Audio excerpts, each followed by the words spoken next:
DJI just did some updates on the Fly app and also on the RC2. So I'm going to do the update today, and hopefully my drone should be able to work fine without any issues. So I'm going to do the update for the Fly app, and I'm going to do the update for the RC2.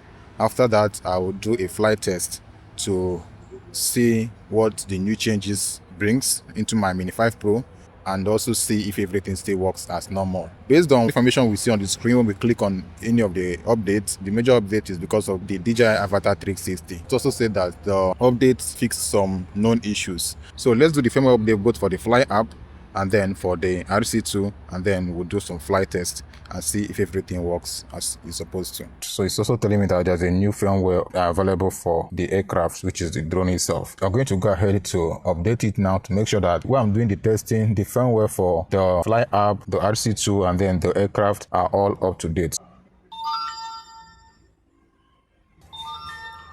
Okay, so I'm just going to film everything on auto now.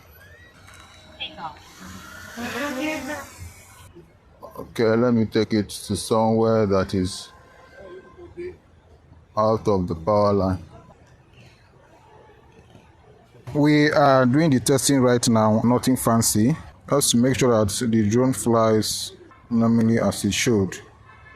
Okay, so the normal control seems to work just fine. So I'm trying to push forward here. It's working just fine. When I push back, it's working just fine.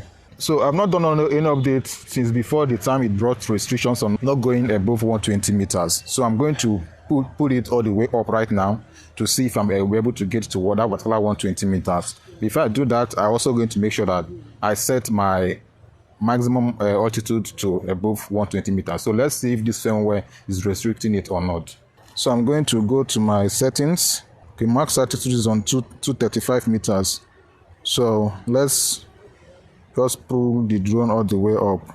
Okay, we are at 85 meters right now. I'm going to pull back a bit. Flight altitude is already 170 meters now. So that means we are safe in terms of the flight altitude. So we don't have any restrictions on that. So let me test the tracking. I'm going to test the spotlight mode now. So let me center it. And I'm just going to push to my left. And everything seems to be working fine. Though it has not turned to that particular location icon.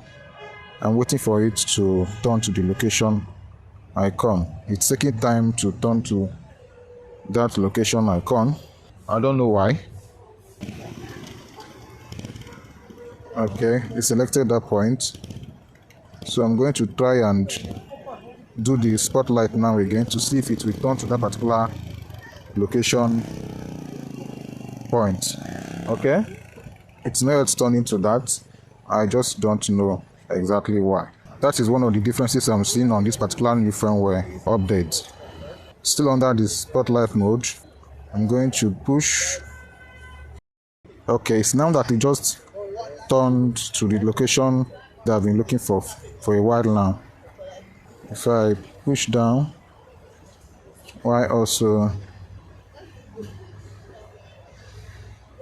going back a little. Okay. All right, let me take it back to the main road now, and I will test active track. So I'm going to track one of the cars that is on the express. Let's also make sure that the active track is working very well under this particular new firmware update. Come back here and find something to track. Okay, track that blue vehicle, then active track. So I'm going to try this tracking again. Okay, now it's doing active track now. It wasn't working initially, but from what you can see, it's working quite fine now. So I'm going to come back now and find another one to track. So let me track that one too, active track. Okay. So I'm going to tell it to track from left. Okay. Active track.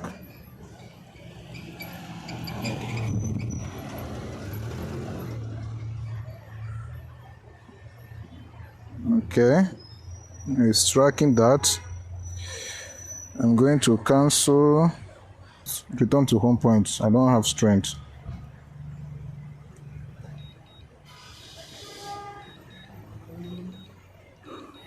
I'm going to cancel return to home point because of those electric wires, and then I'll bring it home manual. So after the test, what I can tell you is that based on what I'm looking at right now, everything works quite fine from my own end. If you are considering doing this particular update, one thing is please do it at your own risk. That is number one.